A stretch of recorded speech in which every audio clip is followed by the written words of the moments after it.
Alright, HIBJ tutorial. Um, this is really not useful for a lot of things. The only category where it's going to be really useful, not at the current moment because it hasn't been done yet, but it will eventually be required, I think, to get world records once it's optimized enough, is max percent GT code. Other than that, this is pretty useful for Kona challenge. And a few puzzles, I guess. Before we get into it, it's a pretty counterintuitive mechanic. So kind of like diagonal bomb jump across the mode, I would recommend practicing it at every point you can. So like if you have downtime and runs during like G4 or like BT, just like practice this a little bit and eventually you get better at it. So yeah. The basic idea, I personally like this a lot more out of an IBJ, but you can do it out of a non-IBJ, just like that also works. I personally like more like the IBJ, but like you can do it from like a positional bomb the same way, like that. So the idea is, so for the initial bomb, the idea is that you want to lay the bomb, tap right, and then immediately left again, so that you are to the right of the bomb, but you are facing left. I'm gonna use the practice hack to slow down a little bit and show this. So you lay the bomb, tap right, and then left. You see the left input. So I'm facing left right now, but I'm to the right of the bomb. That's the initial setup. If I would be just to the right of the bomb, like that, and be facing right, you can see that the bomb explosion kind of behaves differently, and would behave differently once I want to return to the bomb to continue the HIBJ. So it's important for this initial bomb that you get this right-left tap down, no matter if you do it from a IBJ or from a standing position. It's really important that you are able to get into this position of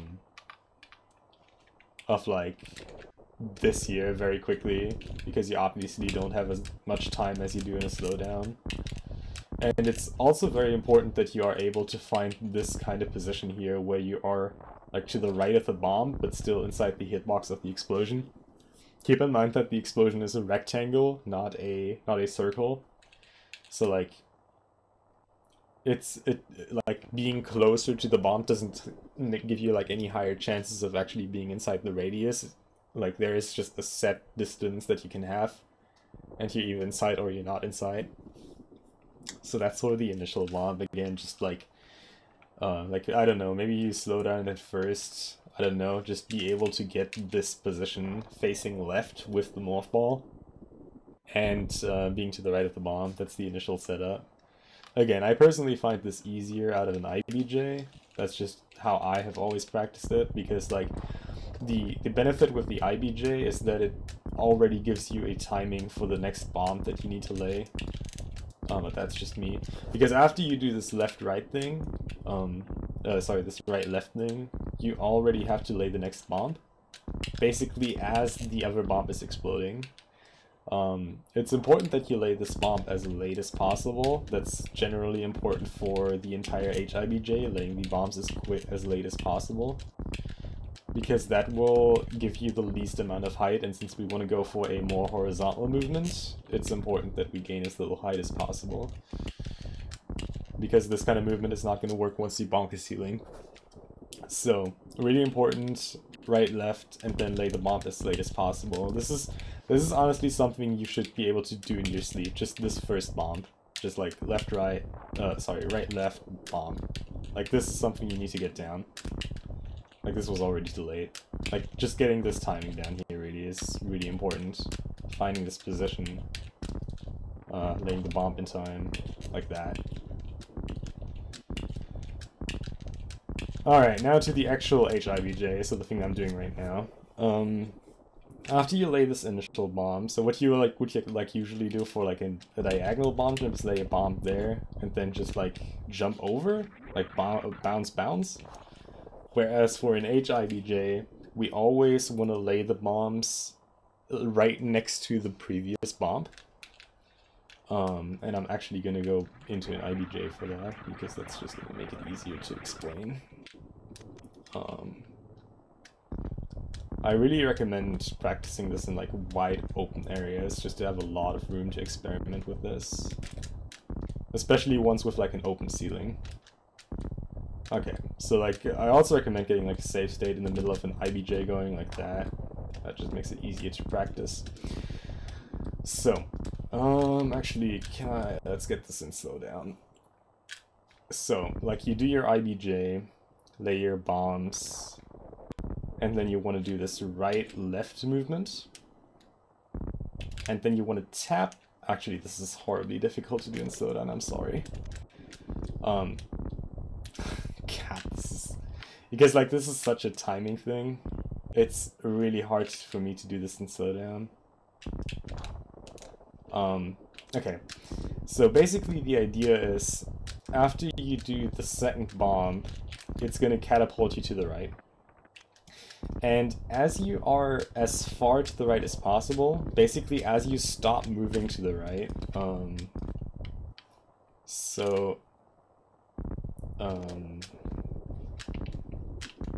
okay, there we go. So like right, left.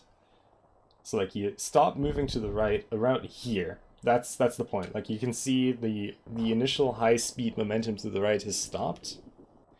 That is the point where you want to tap right. And it may seem super counterintuitive that even though you want to go back left, you tap right. But you need to tap right in order to even get back to the left side, because that's just how momentum out of bomb jumps work.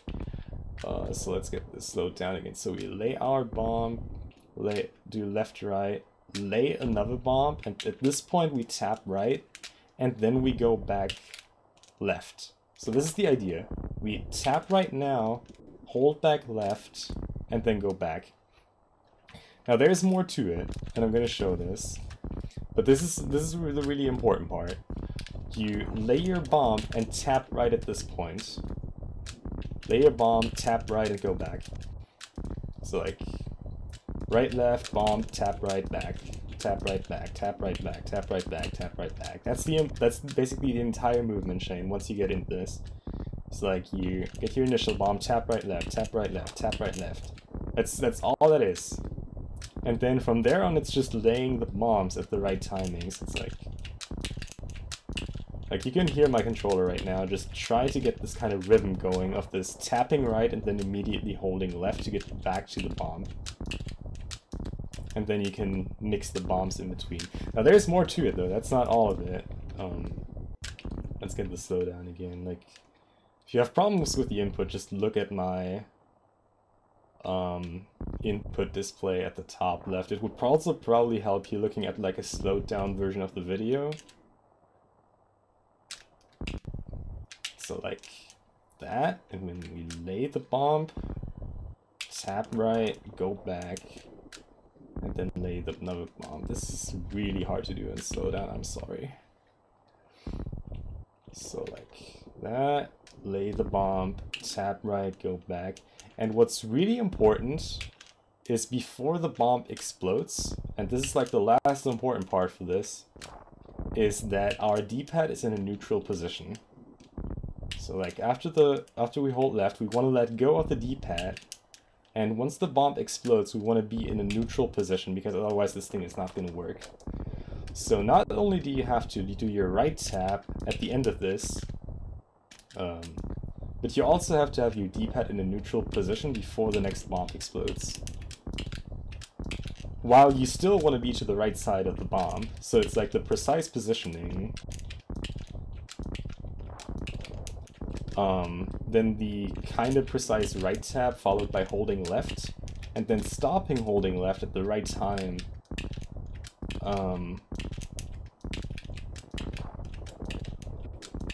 To get the neutral pose that you need. And then again, once you hit the neutral pose and you wait for the bomb explosion, you want to lay this bomb as low as possible. The idea is kind of laying it as late as possible, but that's almost always equivalent with laying it as low as possible. So the bomb timing is really not terrible. Just try to load it as the morph ball is at its lowest point, and try to anticipate the bomb explosion so that you know when the morph ball will go up again, and then just lay the bomb as low as possible. And then once you got this down, you can gain horizontal distance like that.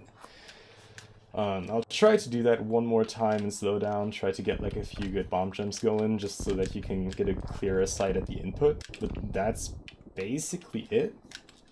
Again, step 1, getting this initial bomb, facing left while the bomb goes off, tapping right as you stop moving right fast, getting back to the neutral position, and laying the bomb as late as possible. So neutral position, lay bomb, tap right, hold left, neutral position. Okay,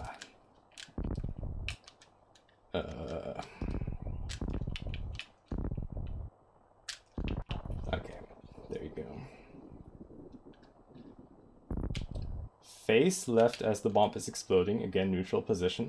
Lay bomb as late as possible, tap right, hold left, neutral position. Lay bomb as late as possible, tap right, hold left, neutral position. Lay bomb as late as possible, tap right, hold left, neutral position, bomb as late as possible, tap right, hold left, bomb as late as possible, and so forth and so on. And that's really all there is to this. The thing is, this is just super counterintuitive if you have to do it in real time. So like maybe start this with slowdown, get a feeling for it, start to increment the speed. I would really suggest practicing this real time as quick as possible, because what helps me a lot getting this down consistently is just having this tapping, like this tapping rhythm, like just having the set rhythm down that kind of just burns into your muscle memory, like not having to worry about like slower speeds, just like knowing the rhythm and just getting this, like kind of, right now my rhythm is kind of screwed up because of the slow-mo, but like that. Just getting into a constant rhythm and having a feel for this. And what's really important is ultimately get the rhythm for the bombs down as low as possible, because you can do this with like really high speed, kind of like this, and you will see in the background that right now I'm gaining a lot of height if I lay the bombs very frequent. Like it's really easy to hit them, but I'm not gaining a lot of horizontal distance, but I'm gaining a lot of vertical distance, which is usually something you want to avoid with the HIBJ. Whereas if you do like a really slow bomb placement, it's kind of harder to lay the bombs and like still get the movement right, in my opinion. But ultimately, why you do HIBJ, because you want to like cross the mode or like cross bowling, is because you want to cover a lot of horizontal distance without a lot of vertical distance. So it's important to get like the speed for the bombs down very low. And you can see with a good HIBJ, kind of like this, you actually can lose height, which is ultimately what you want to go for. So just like, I have tried using metronomes for this. I don't think they work particularly well, because sometimes you gotta like intuitively adapt your speed, which metronomes aren't really good for. I just try to get like a natural feeling for it. It doesn't really help that I'm talking a lot with this, but it's like, once you got this natural feeling for the rhythm, and you got past the point where it's just like super counterintuitive, it gets really doable. Like the right tap kind of gets second nature, same for stopping holding left to get into a neutral position. But like what really becomes the mastery of this, like the right left taps are getting really easy at a time, but where really the hard part comes in once you got that down is the timing of the bombs. Being able to time the bombs in a way that they are low enough that you lose height, or at least like maintain your height without gaining one, That is the real important part, and that's where a lot of practice comes in. So again, I really recommend just practicing this during downtime, during runs like G4. Just get practice in, try something like mode every once in a while, just like try to do like actual applications, getting a little bit into the mindset of like having to hold a specific height rather than just trying it like where it doesn't matter. Because that's definitely a thing with this, like the pressure of, okay, I'm like a few pixels under the ceiling and I need to play well now because otherwise this won't work. That is something you need to consider here. But yeah, that's really all there is to tell about HIBJ. It's getting the base movement chain down is important, like this right tap, neutral input, right tap, neutral input, right tap, neutral input. And after that, once you mastered that, which in itself will take a while, it's all about laying the bombs though, and you can really see here, if you do it well, you lose height, which is optimal. Because that way you can cover greater distances. But yeah, that's it for HIBJ, so if you have any questions, just like ping me on Discord or whatever. But yeah, I hope you have fun with this. It's a stupid trick, but it's fun to get consistent at, so yeah.